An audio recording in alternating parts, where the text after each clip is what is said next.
So now that you've thought about installation art and performance art, there's a last section I want to get to in this module. And that is the one that looks at what the author refers to as Robert Bella's idea of civil religion. I want to refine that definition that's in the book for the purpose of understanding religious studies scholarship.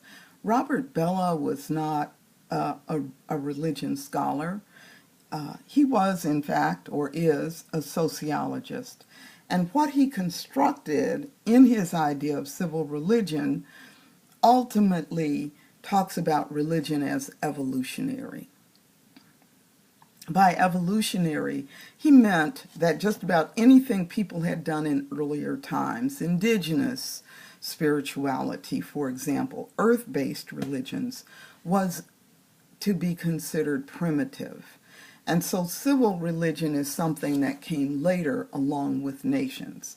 Now, for the most part, religious studies scholars really avoid his language of civil religion, but it was groundbreaking, and it did help to bring forward the idea of what we talk about, what we do in our national spaces. There are things that happen. So instead of that language that he began with as he broke through the idea of how we talk about religion, we now tend to use the phrase public religion. The aim is to analyze religion in public spaces of our lives, both in those public spaces and as expressed in our nation. So those are the two ways. Let me talk about them a little bit more. First of all, there is religion in our public spaces. The United States has many examples of this. We have a legal structure here that defines freedom of religion, and freedom of religion means that the government cannot establish a state religion. Religion can be, we know, can be discussed, can become part of our lives, but it is not controlled by the government. However, in another country, say Saudi Arabia, religion is very strictly controlled by the government, and public religion has some totally different meanings. Our view of nation is the second way that we think about public religion. Citizenship itself becomes a kind of religious belief. Think about what this means. Most people in the United States will not say my country right or wrong, but will experience anger if the country is not living up to its ideals and values as they understand these. They will ask the question, why doesn't my country live up to its ideals? So our belief in our nation is not a religion as such, but has some of the same dimensions of belief, action, trust, with a kind of spirituality that ties it all together, and a kind of operative theology. When we talk about our nation, we mean, however you fill in those blanks. The very growth of nationalism from the late 19th century throughout the 20th century to the present around the world brings this sense of patriotism and an identity as a person who lives in a nation. So think of prayer before a school football game.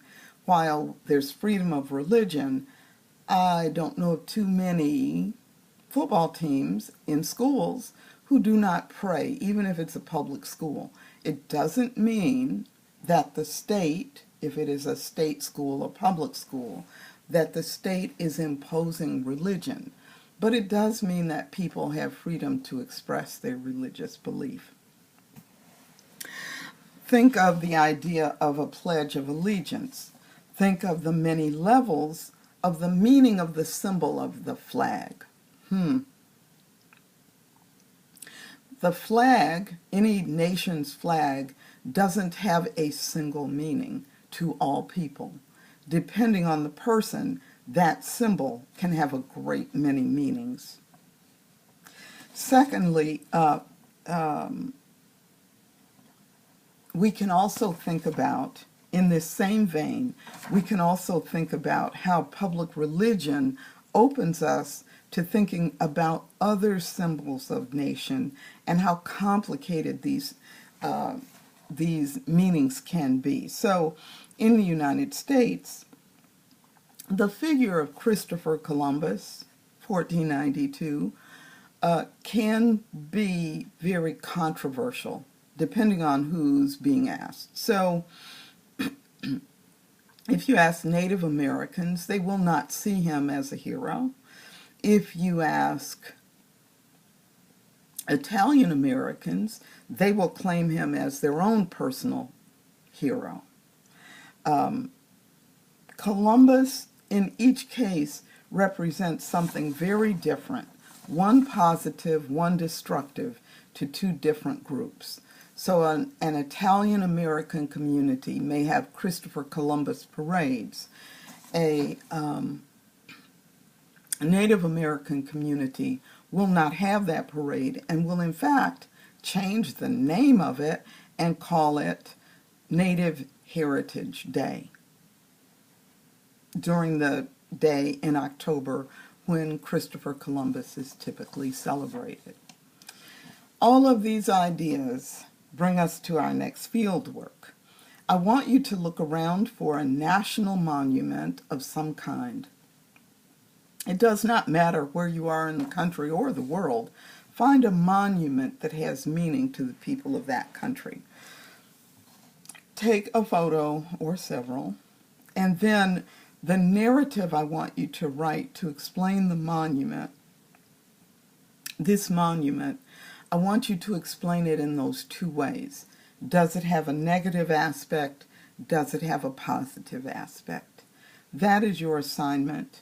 Look on Blackboard to find out if you're going to put this photo or sets of photos on Flipgrid or on Google Docs. I'm not quite sure right now, so I'll know by the time I have it all entered online. Following that, there will be a quiz, and then we are on to Module 5.